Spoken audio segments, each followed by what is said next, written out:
4 নম্বর প্রশ্ন। আমার প্রশ্ন হচ্ছে, কোনো ছেলে অথবা মেয়ে ভবিষ্যতে বিয়ে করতে চায়, কিন্তু কোনো যোগ্য পাত্র বা পাত্রী মিলছে না। অবশ্যই মিলবে চেষ্টা করলে। আল্লাহ রাব্বুল আলামিন বলেছেন, ওয়াল্লাযীনা জাহাদু ফীনা লানাহদিয়ান্নাহুম সুবুলানা, যারা আমার উদ্দেশ্যে সর্বাত্মক প্রচেষ্টা চালাবে, মুজাহাদা, চেষ্টা করতে হবে, আল্লাহর কাছে দোয়ার চেষ্টা করতে হবে, এবং আপনাকে হাত পা নাড়াতে হবে। হরকত করলে বরকত হবে। অবশ্যই আল্লাহ রাস্তা দেখাবেন যদি চেষ্টা করেন। হয়তো পছন্দ হচ্ছে না, মিলছে না, অথবা পছন্দ হচ্ছে না। এই কারণগুলোর জন্য সারা জীবন অবিবাহিত থেকে গেলে বা এমন অবস্থায় তাদের মৃত্যু হয়ে গেল, তার জন্য কি তাদেরকে আখিরাতে শাস্তি ভোগ করতে হবে? দয়া করে উত্তরটা দেবেন।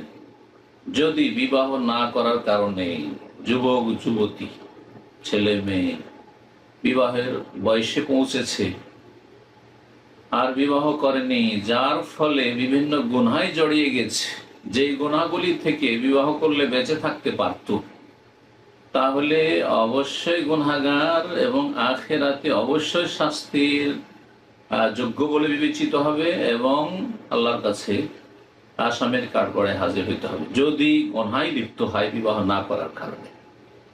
এমনিতে সাধারণ অবস্থায় যদি বিবাহ না করার কারণে কোনো গুনাহে লিপ্ত না হয়, বিবাহ করছে না, কোনো গুনাহ হচ্ছে না, আলহামদুলিল্লাহ, তাহলে বিবাহ সাধারণ অবস্থায় সুন্নাত, সুন্নাতে মুআক্কাদা, আম্বিয়া রাসূলগণের সুন্নাত, প্রিয় নবী মুহাম্মদ সাল্লাল্লাহু আলাইহি সাল্লামের সুন্নাত। আল্লাহ রাব্বুল বলছেন যে, হে নবী, তোমার পূর্বে নবী রাসূলগণকে পাঠিয়েছি, ওয়াজআলনা লাহুম আজওয়াজান ওয়া যুররিয়া, তাদের স্ত্রীরা ছিল এবং তাদের ছেলে মেয়ে ছিল। সুতরাং বিবাহ করা, স্ত্রী ঘরে নিয়ে আসা এবং ছেলে মেয়ে নেওয়া, এটা হচ্ছে আম্বিয়া রাসূলগণের সুন্নাত মিন সুনানিল মুরসালিন, সাধারণ অবস্থায় সুন্নাতে মুআক্কাদা। আপনি সুন্নাতে মুআক্কাদা, একটা ফজিলতের কাজ ছেড়ে দিলেন, যদিও গুনাহ না হয়।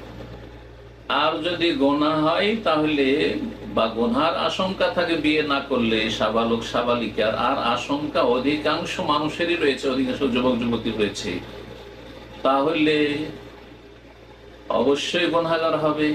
কাবিরা গুনাহে লিপ্ত হলে কাবিরা গুনাহগার হবে, সাগিরা গুনাহে লিপ্ত হলে সাগিরা গুনাহগার হবে।